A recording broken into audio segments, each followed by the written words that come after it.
going, guys and girls? Hope you guys are having a good week. So I'm back today just to watch the stuff that was revealed on N7Day this year, 2025, and just give my initial thoughts, my initial reactions to it.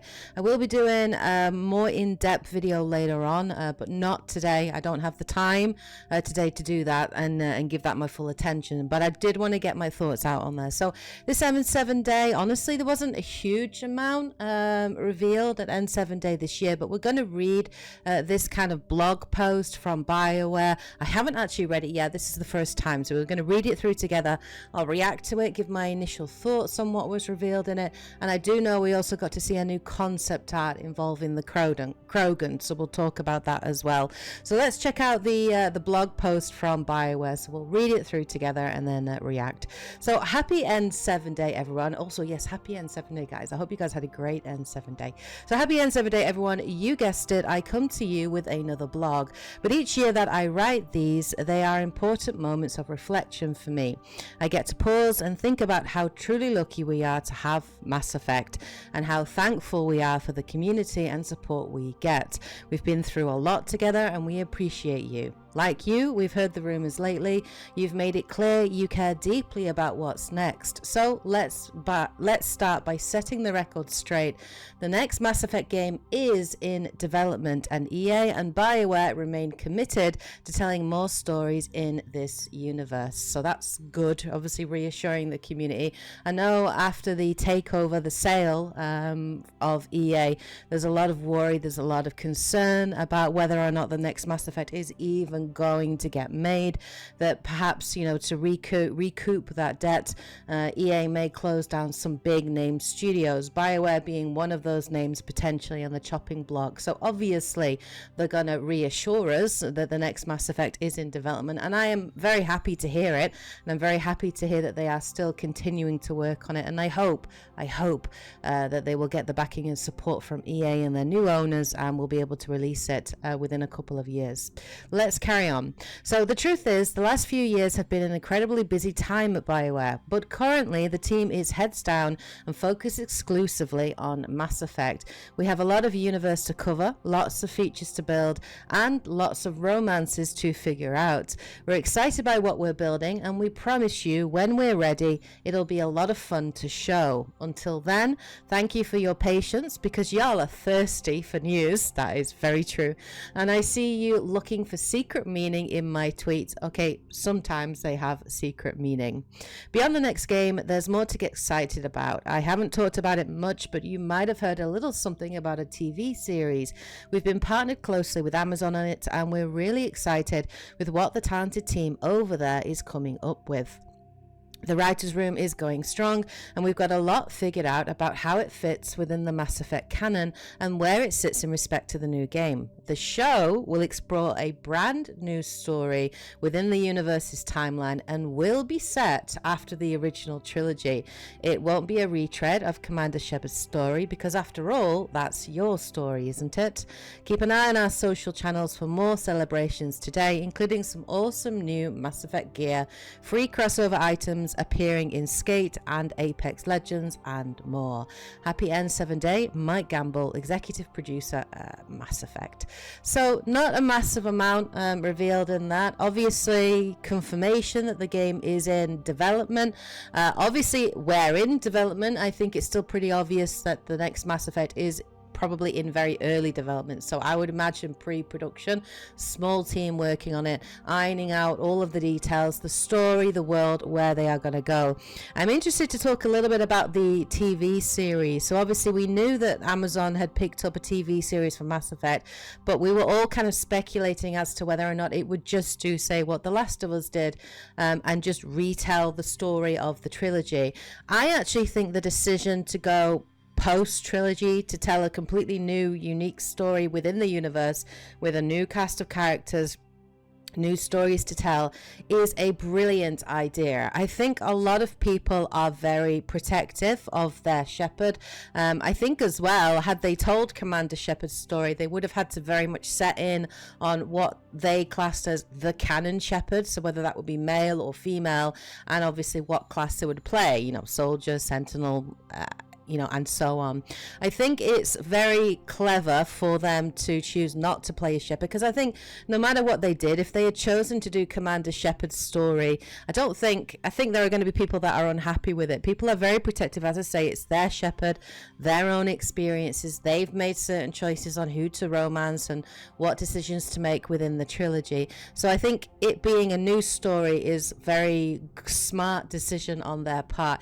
You can kind of liken it a little bit to Star Wars. So for example, recently Dante and I just finished watching Skeleton Crew on Disney Plus, which is set post the original trilogy, and it tells like a new story revolving around these children. It's very much like Goonies set in the Star Wars universe, and we really enjoyed it. Similarly, we really enjoyed The Mandalorian. We really enjoyed Rebels, which is an animated show. Now there's so much scope for storytelling within Star Wars, but in the movies they kind of played it safe, particularly with the new trilogy, and they kind of rehashed or brought back old favorite characters in obviously Han, Leia, and Luke. And I know a lot of the fan base were incredibly unhappy with how those character stories evolved, how they were treated, especially Luke's character, and there were a lot of unhappy fans, and that's why I think the movies didn't do very well, whereas the TV series like The Mandalorian, like Bad Batch, like The Skeleton Crew, they've done fantastically well because they tell new stories, new interesting stories in a very rich kind of universe.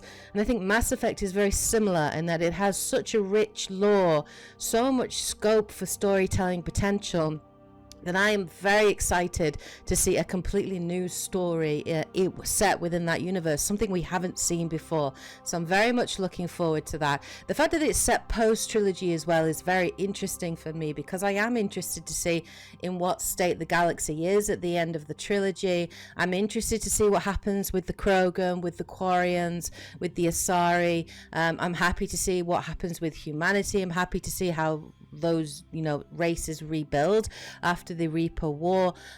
So yeah, I'm very interested to see that. I'm wondering if it will mean that they do have to choose a canon ending for the end of the trilogy, whether you do Destroy, Control, or Synthesis. Personally, I'm leaning more towards Destroy, being Bioware's sort of canon choice. I think that's what they're going with personally, but it will be interesting to see. But yeah, I'm very much looking forward to the TV series. I hope it gets kind of like the Fallout treatment, because that was great, rather than the Halo treatment. But I am optimistic and hopeful that it will be good. Now, the thing with Amazon is they've been very hit and miss in terms of their shows. The new Lord of the Rings, for example, The Rings of Power, I thought the writing in that was really poor. I didn't really enjoy it. So Amazon can be a bit hit and miss in terms of their TV series, so it will very much depend on how good the writing is and how authentic it is to the lore. I mean, look at what happened to the Witcher TV series on Netflix. It started out really strong, and then with every season it just got progressively worse, and then I haven't even bothered watching season 4 just because I can't really bring myself to do so, as a big fan of that show. So I am hoping that it will be good, so long as the writers stay humble, so long as they stay true to the source material and don't think they are above the lore, above the source material, and having their own agendas. What is written has to make sense within the Mass Effect universe, within the Mass Effect lore. And I really do hope that Mike Gamble will take a hands-on approach to the TV series and really guide and direct it, and will be allowed to do so. So I want to see more. I'm excited to see more Mass Effect in whatever capacity, whether that's video games, books, animated TV show, movies, TV series. I don't care how we get more Mass Effect. I just want more Mass Effect. So I'm very happy to see it branching out, because if the new TV series does very well, guys, that's only a positive thing for the community, because it means that EA, knowing how popular it is, maybe might put more money behind Bioware to be able to make spin-off series and spin-off games, in the Mass Effect universe. It's more scope there for them. So I'm very happy to see that. And we might get a second wave, a new wave of members into the community. A little bit like what happened with Cyberpunk 2077 after the success of Cyberpunk Edge Runners on Netflix. That caused a resurgence of Cyberpunk 2077. and then combine that with the DLC that came out, really boosted, you know, the love and popularity of that game, and it was great to see sort of a new influx of fans of the show and fans of the series. So that's really cool. So I'm very much up for what they're planning with the Mass Effect TV series.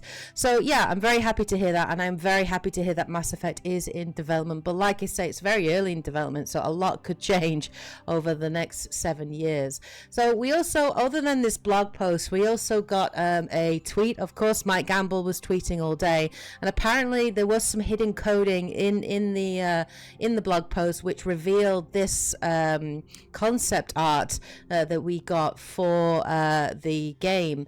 And this is obviously Krogan, and it's titled Civil War. Now the interesting thing here is somebody did ask him, you know, is this a past event or is this a future event? And Mike Gamble actually revealed it is a future event, which means very much this could be connected to events in the next game, and I think that is what it's a hint of. So obviously we know the Krogan are going to be involved in some way, shape or form.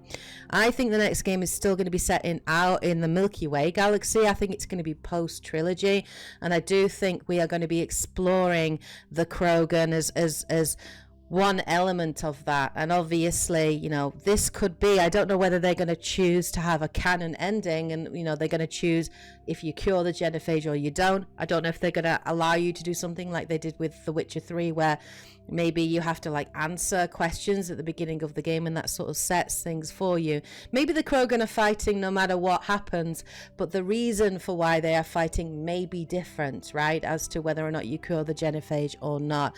Either way, it's in a Krogan's nature to fight, so I can see them fighting whatever happens. If you cured the genophage, this civil war could be a conflict on Tachanka for control, right, of the planet, and also of the female Krogan, you know, and breeding rights on the planet and things like that. And it could cause conflict, it could cause division among the Krogan. And I don't know, maybe we will see Rex and Grunt maybe fighting against this civil war on two sides of the faction. I don't know. If you didn't cure the genophage, then all hell may break loose, possibly on Tachanka. Who knows? Either way, the Krogan are always fighting. But this guy looks absolutely wicked. He looks like an older Krogan as well. You know, I love it. He reminds me a bit of Drac from Andromeda. Obviously very battle hardened. He's seen a lot of conflict, a lot of battle, and yeah, I love his style, and the armor I think looks really, really cool as well, which is awesome. The weapons are interesting as well, because they are sort of this power source here. I'm wondering if we're going to go back to Mass Effect 1, whereas in you had cooldowns on your weapons rather than actual ammo like you did in Mass Effect 2 and Mass Effect 3. I hope we will go back to cooldowns, because I actually prefer that, and I think that makes more sense in a futuristic world rather than sort of having to pick up ammo to recharge. So I hope that this is an indication that they're going to go back to the way in which weapons worked in Mass Effect 1. Also, we do have breathing masks on here, and we have seen this in other concept art of sort of planets that are not breathable. This could still be on Tachanka though, because Tachanka is very much a toxic planet, right, after all the nuclear warfare and everything. So I think it could be another world, it could be Tachanka, we don't know. I'd be very, very interested to see. This looks like a tank to me or something like that, but it looks epic and it looks awesome, and it is a civil war, so it will be Krogan fighting other Krogan, and maybe you get involved in this conflict in some way, shape or form.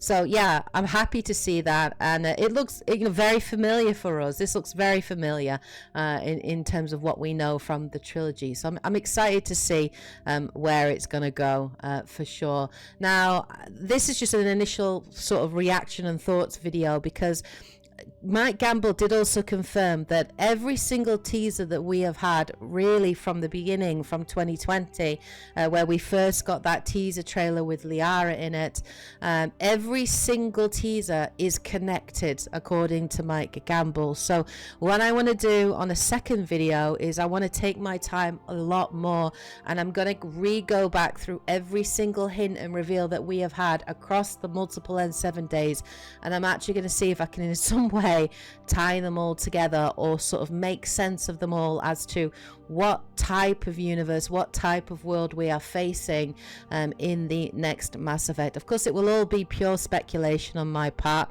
Nothing has been ironed out, but it'll be fun to go through and speculate on it. But that is what we are going to do. If you have your own thoughts on this reveal, what are your thoughts on the next Mass Effect? What are your thoughts on the direction that they're going? What would you like to see in the next Mass Effect game and also TV series? And if you guys have any theories about this Krogan concept art or about anything that we've had so far, do share those in the comment section below. I'd love to read your thoughts and opinions on where you think this is going to go in the next Mass Effect and what you think of it all. Let me know in the comment section below. We'll leave that here for today. This was just a short initial reaction, initial thoughts video for you all, just to share my thoughts on it. But yeah, plenty more ideas and thoughts to come, and I'm looking forward into delving into more detail, but that will be over the coming days, as I say, as I find time to be able to do that. But yeah, hope you guys of course have a great week. Take care, and as always, happy gaming. I should go.